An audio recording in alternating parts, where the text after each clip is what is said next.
الحمد لله وكفى وسلام على عباده الذين صفى أما بعد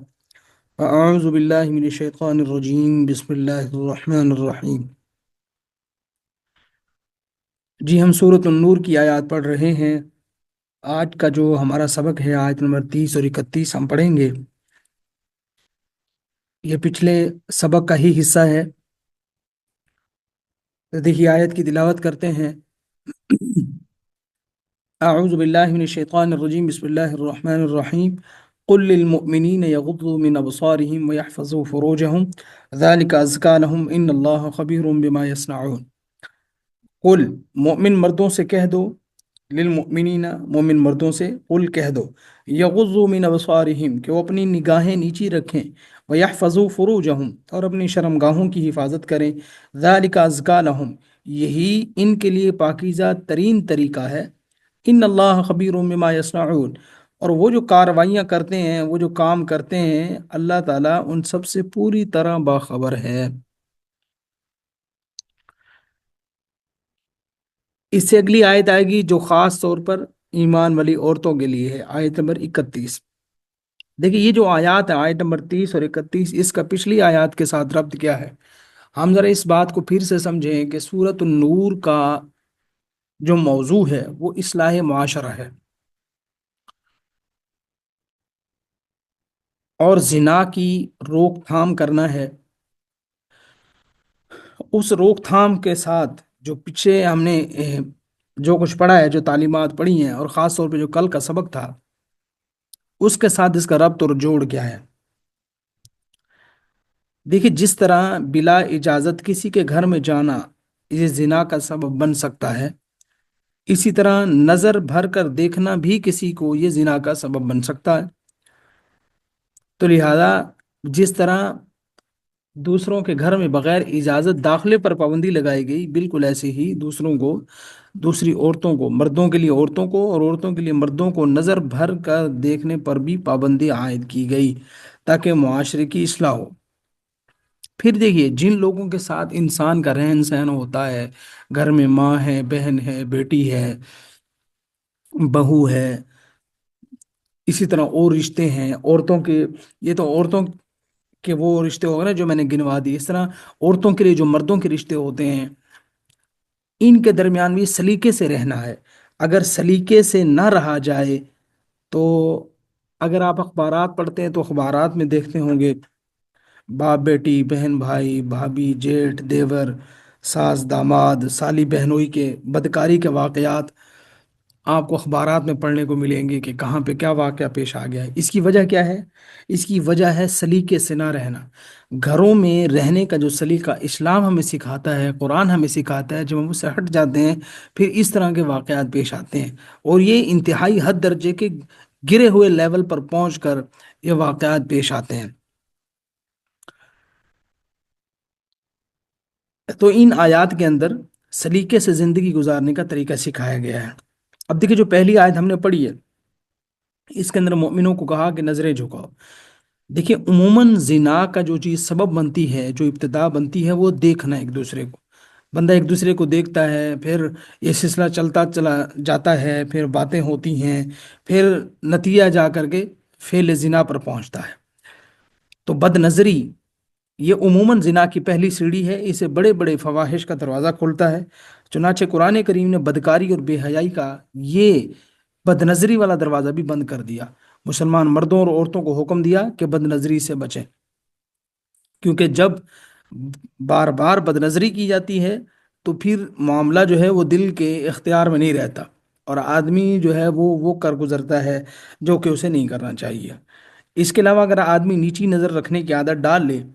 اور اختیار اور ارادے سے ناجائز امور کی طرف نظر اٹھا کر نہ دیکھے تو اس کے دل کا بھی تزکیہ ہو جاتا ہے، اس کا دل بھی صاف رہتا ہے۔ اور آخر میں اللہ تعالیٰ نے فرمایا کہ اللہ تعالیٰ آنکھوں کی چوری کو بھی جانتے ہیں اور ان باتوں کو بھی جانتے ہیں جو سینوں میں پوشیدہ ہیں، یعنی اللہ آنکھوں کی چوری کو بھی جانتے ہیں اور دل کی چوری کو بھی جانتے ہیں۔ تو پھر کہا کہ اگر کوئی ان اعمال سے، برے کاموں سے نہیں بچے گا تو ظاہر ہے وہ آخرت میں سزا پائے گا۔ یہاں پر ایک مسئلہ یہ بھی ہے کہ اگر مرد جو ہے وہ بے ساختہ کسی پر نظر پڑ گئی، مرد کی، یا عورت کی بے ساختہ اچانک کسی پر نظر پڑ گئی مرد پر، تو نظریں اپنی ہٹا لے، حکم یہی ہے، اس نظر کو مزید بڑھائے نہ رکھے، بلکہ جیسے ہی پتہ چلا مرد کو عورت پر اور اس طرح عورت کو مرد کے لیے، تو اپنی نظریں ادھر ادھر پھیر لیں، نظر بھر کے نہ دیکھیں۔ یہ جو نظر ہوگی اچانک پڑنے والی، یہ نظر معاف ہے اور دوبارہ دیکھنے کی اجازت نہیں ہے۔ اور اگر نظر پڑ گئی دوبارہ بھی، وہ ایک الگ بات ہے، آ، اس کے اوپر مواخذہ نہیں ہوگا، لیکن اگر خود جان بوجھ کر دیکھا دوسری مرتبہ تو ظاہر ہے اس کے اوپر مواخذہ ہوگا۔ پھر دیکھیے اس آیت کے اندر یہ کہا کہ نظریں جھکا کے رکھو، اور پھر اس سے آگے فرمایا کہ اپنی شرم گاہوں کی حفاظت کرو۔ ان دونوں کا آپس میں بڑا ربط ہے۔ جو آدمی اپنی نظروں کی حفاظت نہیں کرتا تو اس کے لیے پھر اپنی شرمگاہ کی حفاظت کرنا مشکل ہو جاتا ہے، اور وہ اس کی حفاظت نہیں کر پاتا۔ تو شرمگاہوں کی حفاظت کا بہترین نسخہ جو قرآن کریم ہمیں بتاتا ہے وہ یہ ہے کہ آدمی اپنی نظروں کی حفاظت کرے۔ تو یہ نظریں نیچی رکھنے کا فائدہ ہے، یعنی بد نظری سے گویا کوئی بچے گا تو وہ زنا سے بھی بچ جائے گا۔ اور پھر یہاں کہا گیا کہ اپنی شرمگاہوں کی حفاظت کرو، صرف یہ نہیں کہا کہ زنا نہ کرو۔ شرمگاہوں کی حفاظت سے مراد یہ ہے کہ انسان کی جو شرمگاہ ہے، مرد ہو یا عورت ہو، اس کا ناجائز استعمال جائز نہیں ہے۔ اس کو ناجائز استعمال کرنا یہ قرآن و سنت کی روشنی میں بالکل الاؤ نہیں ہے، وہ مرد ہو عورت ہو۔ اب ناجائز استعمال کی مختلف صورتیں ہو سکتی ہیں، تو ہر صورت جو اس کا استعمال ناجائز ہے وہ حرام ہے۔ انسان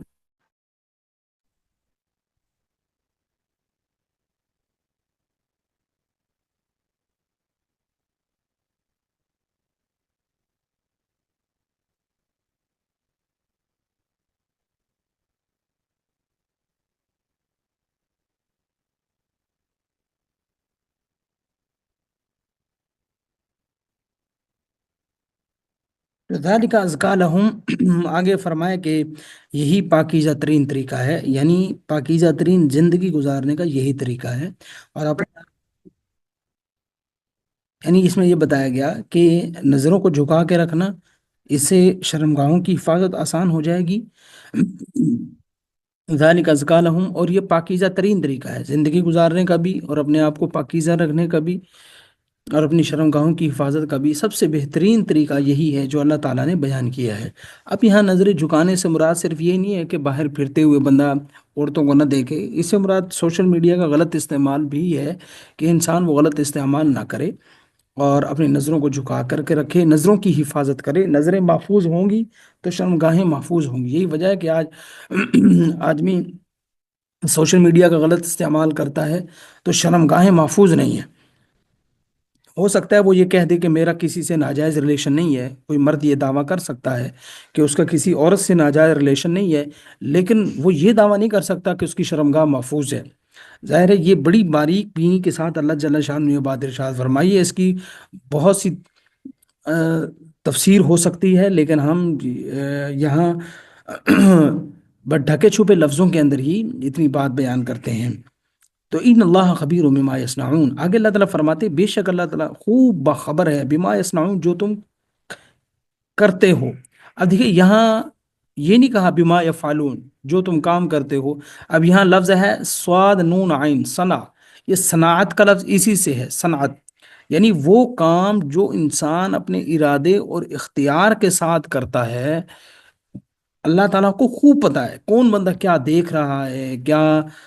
اس کے دل میں خیالات آ رہے ہیں، اس کی نظروں کی چوری کو، اس کی شرمگاہ کی چوری کو اللہ تعالیٰ سب جانتے ہیں۔ اور پھر جو اس سے اگلی آیت ہے، یہ بڑی جامع آیت ہے، اس میں عورتوں کے لیے احکامات ہیں۔ دیکھیے وقل للمؤمنات، اور آپ مؤمنہ عورتوں سے بھی کہہ دیں، یغضضن من ابصارہن، وہ اپنی نگاہیں نیچی رکھیں، ویحفظن فروجہن، اور اپنی شرمگاہوں کی حفاظت کریں۔ دیکھیے اب یہاں پر شروع میں یہ بات کہہ دی کہ مومنہ عورتوں کے لیے بھی ضروری ہے کہ اپنی نگاہیں نیچی رکھیں، یہاں یہ بات دوبارہ ارشاد فرمائی، پیچھے مردوں کے لیے الگ عورتوں کے لیے الگ، تاکہ کوئی عورت یہ نہ سمجھے کہ یہ نظریں جھکا کے رکھنے کا حکم تو مردوں کے لیے ہی ہے، عورتوں کے لیے نہیں ہے۔ جیسے نظریں نیچی رکھنے کا حکم مردوں کو ہے، ویسے ہی عورتوں کو بھی نظریں نیچی رکھنے کا حکم ہے۔ وَيَحْفَظْنَ فُرُوجَهُنَّ، پھر وہی بات ارشاد فرمائی کہ وہ اپنی شرمگاہوں کی حفاظت کریں، وَلَا يُبْدِينَ زِينَتَهُنَّ، اور نہ ظاہر کریں اپنی زینت کو۔ دیکھیے عورت کا بدن بھی زینت ہے، اور پھر وہ اپنے جسم کے اوپر جو کچھ بھی زینت کے لیے پہنتی ہے، وہ زینت کے لیے زیور ہو سکتا ہے، وہ زینت کے لیے کپڑے ہو سکتے ہیں، وہ جو بھی زینت کی چیز پہن رہی ہے، زینت کی چیز چہرے پر لگا رہی ہے، ہر زینت کی چیز کو چھپانا ضروری ہے۔ یہاں یہ بات ارشاد فرما دی کہ وہ زینت چاہے اس کی بدن بدن ہو، یا پھر وہ زینت اس کا لباس ہو، یا کوئی اور چیز جو اس نے پہنی ہوئی ہے، تو زینت کی ہر چیز وہ ظاہر نہ کرے، الا ما ظہر منہا، مگر از خود جو ظاہر ہو جائے۔ اس کی شرح کے اندر مفسرین فرماتے ہیں کہ چہرہ، ہاتھ اور پاؤں ہیں، یہ اگر وہ کہ کھلے رہ جائیں تو اس کی گنجائش ہے۔ البتہ بعض مفسرین یہ فرماتے ہیں کہ جو متقدمین علماء کرام ہیں، فقہاء کرام ہیں، وہ یہ فرماتے ہیں کہ نہیں، اب چہرے کا پردہ بھی لازم ہے، اور وہ چہرے کے پردے کو بھی لازم قرار دیتے ہیں۔ اور پھر یہ فرمایا کہ وَلْيَضْرِبْنَ بِخُمُرِهِنَّ عَلَى جُيُوبِهِنَّ، اور اپنی اوڑھنیوں کے آنچل اپنے گریبانوں پر ڈال لیا کریں۔ وَلْيَضْرِبْنَ، اور چاہیے کہ ڈال لیں، بِخُمُرِهِنَّ اپنی اوڑھنیاں، عَلَى جُيُوبِهِنَّ اپنے سینے پر۔ یعنی صرف یہ کافی نہیں ہے کہ عورت نے اپنے جسم کی رنگت چھپا لے، صرف یہ کافی نہیں ہے کہ اس نے اپنے جسم پر موجود زینت والے کپڑوں کو چھپا لیا، بلکہ عورت کو چاہیے کہ وہ اپنے بدن کی ساخت کو بھی چھپائے۔ اور خاص طور پہ دیکھیے یہاں فرما دیا کہ جو عورت ہے وہ اپنے سینے کے اوپر بھی چادر ڈال کے رکھے، تاکہ بدن کے اس حصے کی ساخت بھی کسی کو پتہ نہ چلے۔ اور پھر فرمایا وَلَا يُبْدِينَ زِينَتَهُنَّ إِلَّا لِبُعُولَتِهِنَّ، اور نہ ظاہر کریں وہ اپنی زینت کی چیزوں کو، مگر یعنی اب دیکھیں زینت کی چیزیں کیا مراد ہیں؟ زینت کی چیزیں جو از خود ظاہر ہو جاتی ہیں، ہاتھ پاؤں چہرہ وغیرہ ہیں، یہ کس کے سامنے ظاہر کر سکتی ہیں؟ سوائے اپنے شوہروں کے، لبعولتہن او آبائہن، یا اپنے باپ، او آبائی بعولتہن اپنے شوہر کے باپ سسر، او ابنائہن یا اپنے بیٹے، او ابنائی بعولتہن یا اپنے شوہر کے بیٹے، یعنی جو دوسری بیوی سے ہوں، او اخوانہن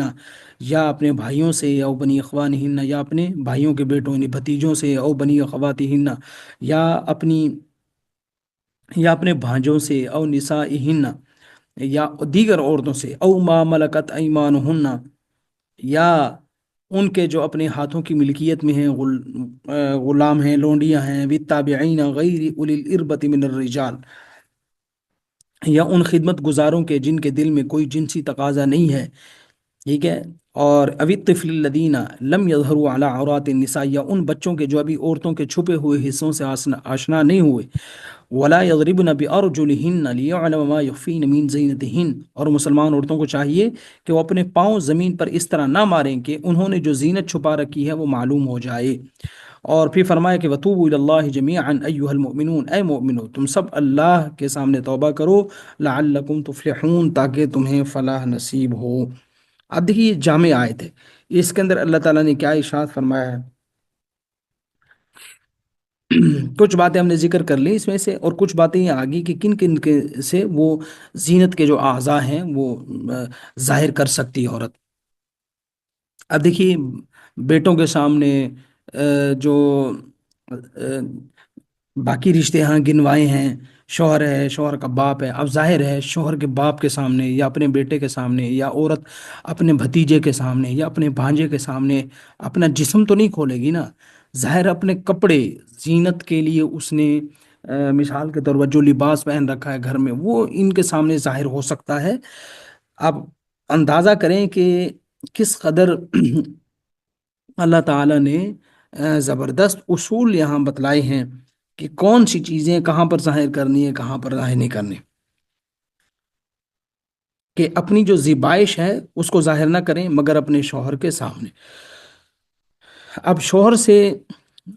اب ہم دوبارہ نا ان کو ڈسکس کر لیتے ہیں تاکہ وہ چیز رہ نہ جائے۔ دیکھیے ولا یبدین زینتہن الا لبعولتہن، کہ عورت اپنی زینت کو ظاہر نہ کرے مگر اپنے شوہر کے سامنے۔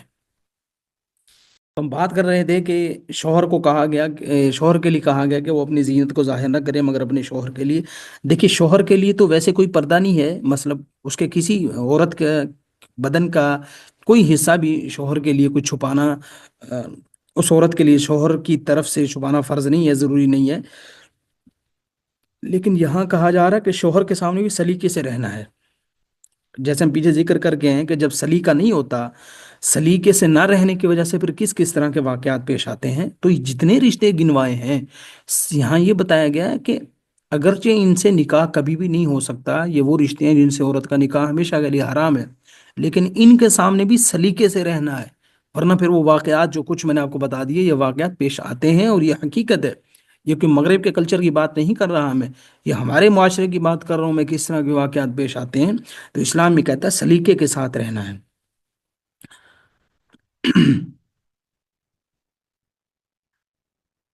اور بہرحال جیسے یہاں کہا گیا شوہر کے سامنے جو ہے وہ سلیقے سے رہنا ہے، اسی طرح یہاں کہا گیا شوہر کا باپ ہے، اسی طرح شوہر کا بیٹا یعنی دوسری بیوی سے ہو، اسی طرح خواہ وہ بیوی زندہ ہو یا فوت ہو گئی ہو، اسے ضروری نہیں ہے۔ تو اسی طرح اپنے بھائی ہیں، بھتیجے ہیں، بھانجے ہیں، خواتین کے سامنے یعنی مسلمان عورتوں کے سامنے، اسی طرح جو باندیاں ہیں ان کے سامنے، جو لونڈیوں کا زمانہ پہلے ہوتا تھا، تو ان سب کے سامنے بتایا جا رہا ہے کہ ان سے جو ہے وہ یہ زینت کی چیزیں ان کے سامنے ظاہر ہو سکتی ہیں بس۔ اور اسی طرح وہ مرد ہیں کہ جو جن کے اندر بالکل خواہش ہے ہی نہیں، یا تو فطرتاً نہیں ہے، یا پھر وہ مرد ہیں مراد ہیں کہ جو بالکل مطلب عمر کے اس حصے کو پہنچ گئے ہیں کہ ان کے اندر خواہش کا بالکل بھی کوئی وہ نہیں ہے، تو پھر ان مردوں سے بھی یہ ہے کہ ہاتھ، چہرہ، پاؤں وغیرہ جو ہے وہ کھلے رہیں تو حرج نہیں ہے۔ ابھی طفل الذین لم یظہروا علی عورات النساء، یا پھر وہ جو بچے بالکل چھوٹے ہیں، وہ بچے اپنے ہوں یا خواہ کسی کے بھی ہوں، بس اتنے چھوٹے بچے ہیں جن کو عورتوں سے یا عورتوں کے جو جسم کے اعضاء ہیں ان سے کوئی دلچسپی نہیں ہے، نہ ان کے لیے عورت کا ہاتھ اور عورت کا چہرہ یا بدن کا دوسرا حصہ سب برابر ہیں، ان کو کوئی ان چیزوں کی طرف توجہ نہیں ہے، تو ان عورتوں سے بھی، ان بچوں سے بھی جو ہے وہ اس قسم کا پردہ جو ضروری نہیں ہے، ان کے سامنے زینت ظاہر کر سکتی ہیں۔ زینت سے مراد کپڑے وغیرہ جو پہنے ہوئی ہیں، جیسے عورت مطلب گھر کے اندر رہتی ہے، لباس جو اس نے وہ سب کے سامنے اس نے پہنا ہوتا ہے، اس کا دوپٹہ کیسا ہے، قمیض کیسی ہے، شلوار کیسی ہے، تو گھر میں جیسے باپ بیٹے بھائی کے سامنے اس نے پہنا ہوتا ہے، تو ان سب کے سامنے وہ اس طرح پہن سکتی ہے۔ باقی جسم اس نے ان سب لوگوں کے سامنے بھی چھپا کے رکھنا ہے، سلیقہ یہی ہے، ٹھیک ہے۔ ولا یضربن بارجلہن لیعلم ما یخفین من زینتہن، اور پھر یہاں پر یہ کہا جا رہا ہے کہ اگر انہوں نے کوئی چیز پہن رکھی ہے، زینت کی چیز جو مخفی ہے، تو اس کی آواز بھی سنائی نہیں دینی چاہیے۔ مثال کے طور پر اس نے کوئی زیور پہن رکھا ہے تو زیور کی جو آواز ہے وہ نہیں آنی چاہیے، کیونکہ یہ بھی اٹریکشن کا باعث بنتا ہے، تو اس سے بھی منع کیا گیا ہے۔ اس میں کوئی بھی چیز ہو سکتی ہے، اب اس کی وضاحت کیا کی جائے، عورت نے کچھ بھی مطلب پہنا ہوا ہے۔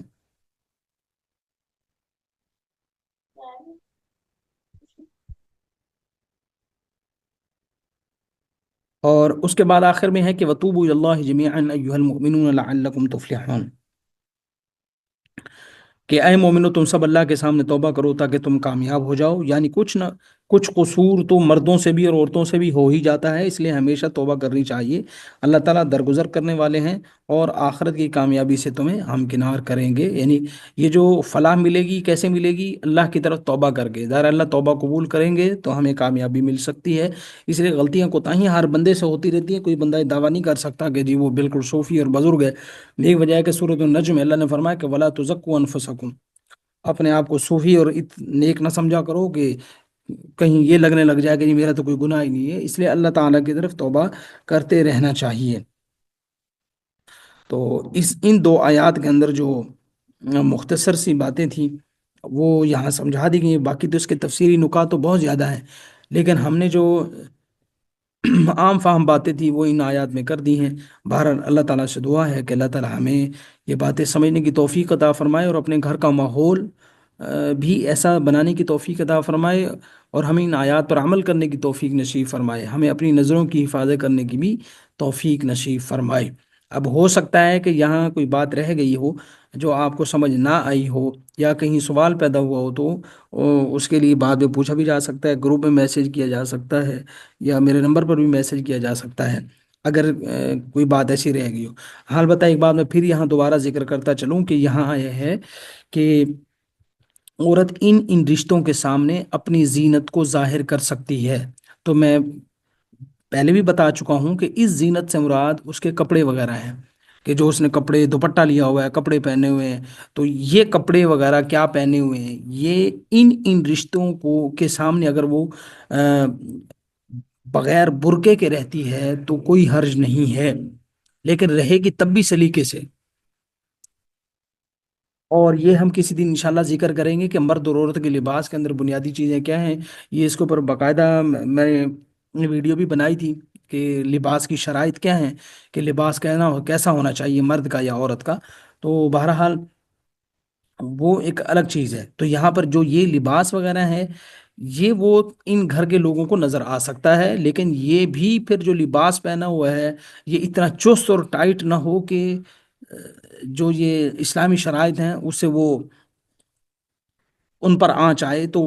وہ بالکل درست نہیں ہے۔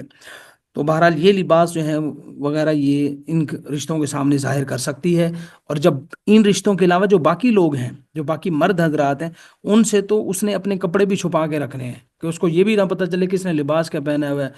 ہوا ہے۔ ظاہر ہے لباس بھی جو ہوتا ہے وہ بھی اٹریکشن کا ذریعہ بنتا ہے، اور جو نظر جھکانے کا حکم ہے وہ دونوں کے لیے ہے۔ اور پھر شرمگاہوں کی حفاظت کا بھی یہی ذریعہ بتایا گیا کہ نظروں کی حفاظت سے ہی شرمگاہیں محفوظ رہ سکتی ہیں۔ بہر اللہ سے دعا ہے اللہ تعالیٰ میں باتیں سمجھنے کی توفیق عطا فرمائے۔ السلام علیکم ورحمۃ اللہ وبرکاتہ۔